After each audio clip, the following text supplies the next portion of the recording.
Hey everyone, welcome back to my channel. This is Coffee with Katie. I have some cold brew with some iced coffee creamer in it that we got. It's actually not bad. I don't hate it. It's pretty good.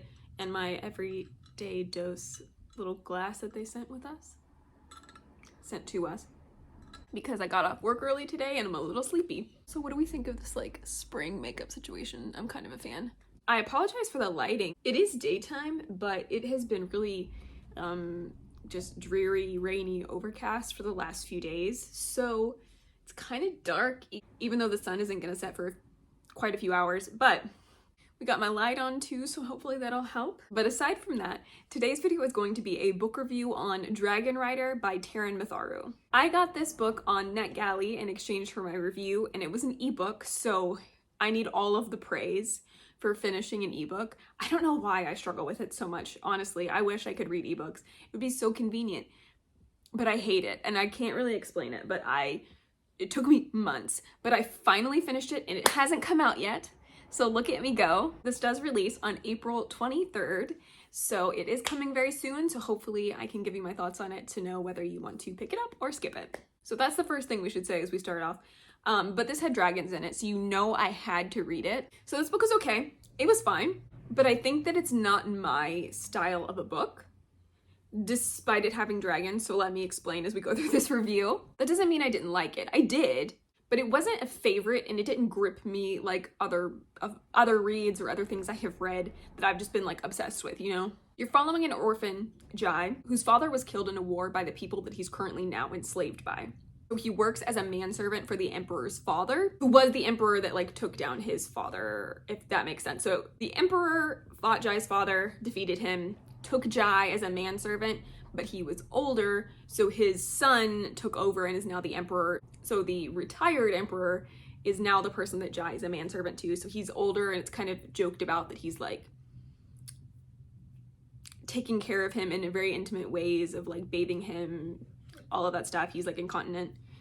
He's old, and he needs somebody to care for him, and that's what Jai does. So he kind of gets made fun of it, but he actually, for being a slave, so like take that with a grain of salt, he actually has a pretty good situation because he's not abused as much as the other slaves of his people. He's called the steppe folk, and it seems that they are more dark complected and seen as like less than, not human, obviously, because they have them as slaves. So him and his people are treated very poorly, and like they're disposable. And Jai is about 16, 17. I can't remember exactly, but he's 17, 18 around this point.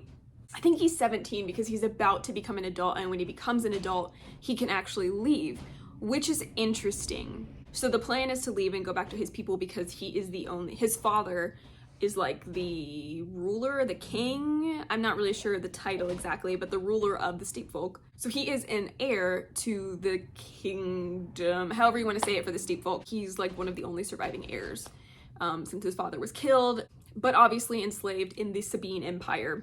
Because there's the Sabine, the Dansk, the steppe folk, and the Kudites are the four peoples that I've heard of in the first book at least. And the steppe folk and the Kudites are kind of seen as lesser than, and both of them are more dark complected. The Kudites are darker than the steppe folk. And the Dansk are kind of like the northern Norse situation. They're very fair complected, blonde, blue eyes. And there is a marriage treaty between the Sabines and the Dansk that goes wrong, which the plot points I'm sharing with you are in the synopsis, so I don't feel like that's a spoiler.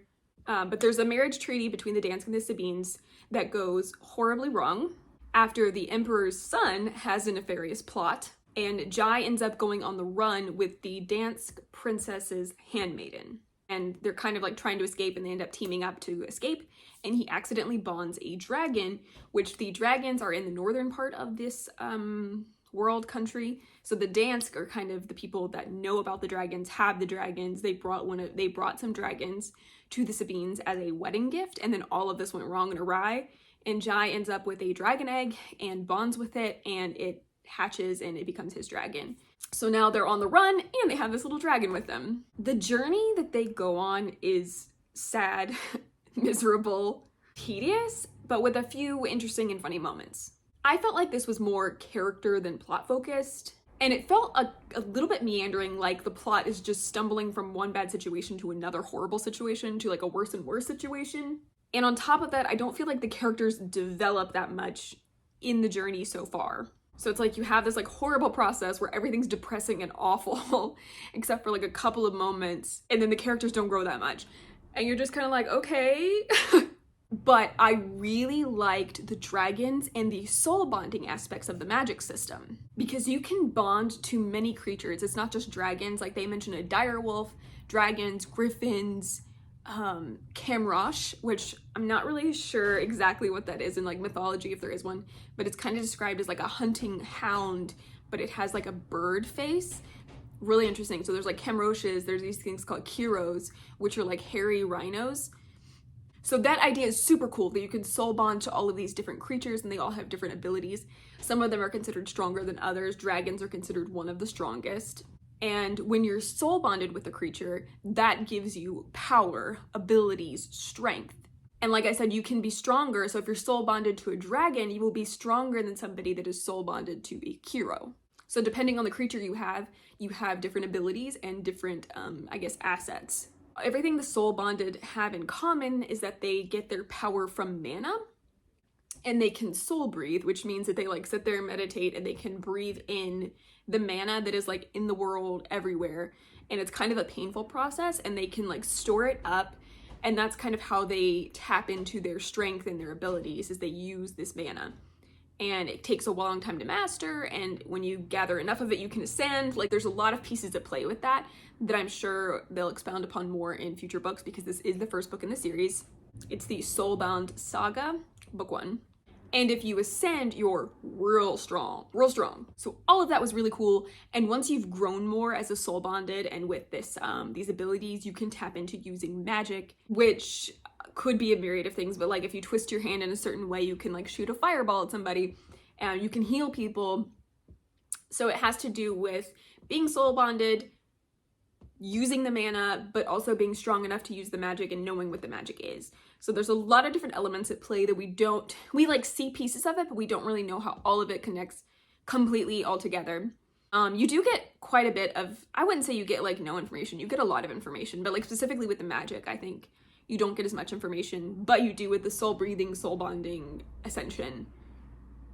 Not so much with ascension. Ascension is kind of like, you can't really control it almost.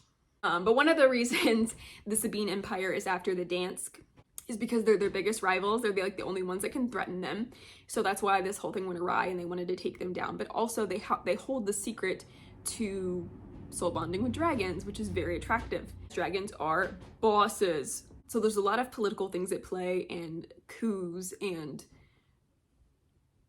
betrayals, and a lot of like really gut-wrenching, horrible, hard to read things. And not hard to read like the Poppy War, but hard to read like it's just so devious and sad, and it seems like there's no hope. And it's just really brutal. And on that note, I have some things to say. So this is the author's debut adult fantasy. He had written a YA fantasy that I was curious about, but just never got around to. Oh, I'm gonna have to look it up because I can't even remember the name of it right now. The Novice. Okay, so he wrote The Novice, which is part of the Summoner series, which I was told was like a combination between Harry Potter and Pokemon or Digimon, something like that, where there's like magical beasts, which is cool. He obviously likes like an animal companion. We love that. But this is his first adult fantasy, his adult debut, his first delve into the adult realm. And I feel like the author was like, how does one make the leap between YA and adult? I know, I'll just add a lot of crude talk, random talk of genitalia, cussing, and a bunch of really graphic and gross gore. Check. And it kind of frustrated me quite a bit. I don't usually have a problem with a lot of those things, or I don't have a big problem with those things, but when it's excessive and when it feels out of place, I do. And I don't really have a problem with those things individually, or when it makes sense for the story and it feels like it fits the situation, or it feels like it fits the situation or the context. But it felt like it was out of place and forced because it was adult. It seemed really pointless, and I really didn't like it. There's literally a scene where they're in a bathhouse at the beginning of the book, and the Emperor is talking to him, and he describes what his genitalia looks like. And there's literally no reason for that. Literally none. Like, it didn't have anything to do with the context except that they were in a bathhouse. It had nothing to do with like any motivations or reasons, like nothing. Literally nothing. And that stuff just really annoys me because I'm like, this is not how you write an adult novel. You don't just say a bunch of crude things and nonsense and a lot of like big cuss words and sexual talk and stuff like that. You don't just use that as your gateway to saying that it's an adult book. Like, that's unnecessary. The gore seemed a little bit over the top and unnecessary. Again, I don't have a problem with gore. I read a lot of books that are crazy violent. Like, it happens. It's fantasy. That's gonna happen as well. It's war. A lot of the times when you're in fantasy, it's war and you're fighting people. Like, I read The Shadow of the Gods by John Gwynne. That can be pretty gory and graphic in the way that it's described. I like that. This one is just, it's like gross, and it's trying to be gross for no reason. And I don't like that because it just feels, like I said, it feels forced. It felt like it was out of place. Or like he felt like he had to write that. I don't know. There was something off about it for me. Read it, see if you think that's the case, but there was something off about it to me and I didn't like it. The characters were okay. I didn't fall in love with any of the characters really. Like, Jai's okay. I love the dragon, of course. Frida. I've never said her name out loud. Frida, the handmaiden. I liked her okay, but she could be a little rough around the edges. But I did like her. I felt like a lot of the characters, particularly Jai, made a lot of stupid choices, was kind of dumb, and would just, I always felt like he was making wrong choices, not even like morally wrong, just like, why are you doing that kind of a thing. It usually put him in a horrible position, and I'm like, why are you talking about this? Why are you trusting this person? What are you doing? And it almost always came back to bite him.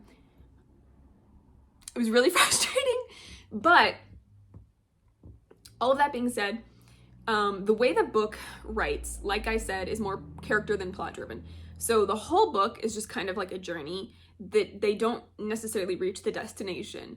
So I'm assuming in book 2, we're going to get to the destinations and they're going to expand more upon the world, the magic, the creatures potentially, or the dragons. So I am going to continue the series, and I'm curious to see how the story develops, because I think that it could become a really good story.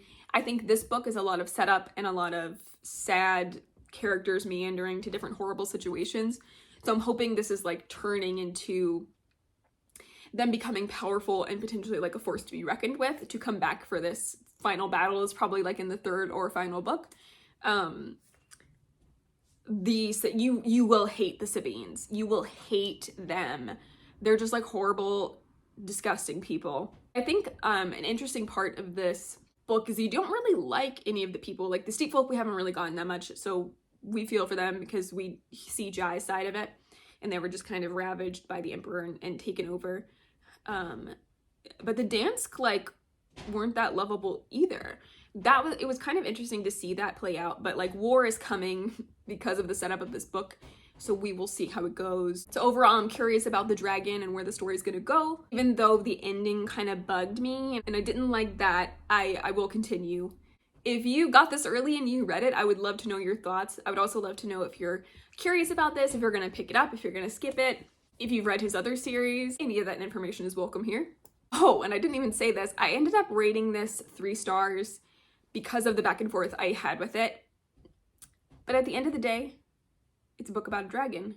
So not fantastic, not horrible. It's in the middle. 3 stars is a good rating. Just didn't blow me away. But those are all of my probably rambling thoughts about Dragon Rider. I hope that you do pick this up if you're interested in it. I think if you prefer just like heavy books that are more character driven, you might like this. But let me know what you think. As always, thank you so much for watching. But that is it for today's video. Please like this video if you liked it, subscribe if you want to, and I will see you next time. Stay safe and caffeinated. Bye.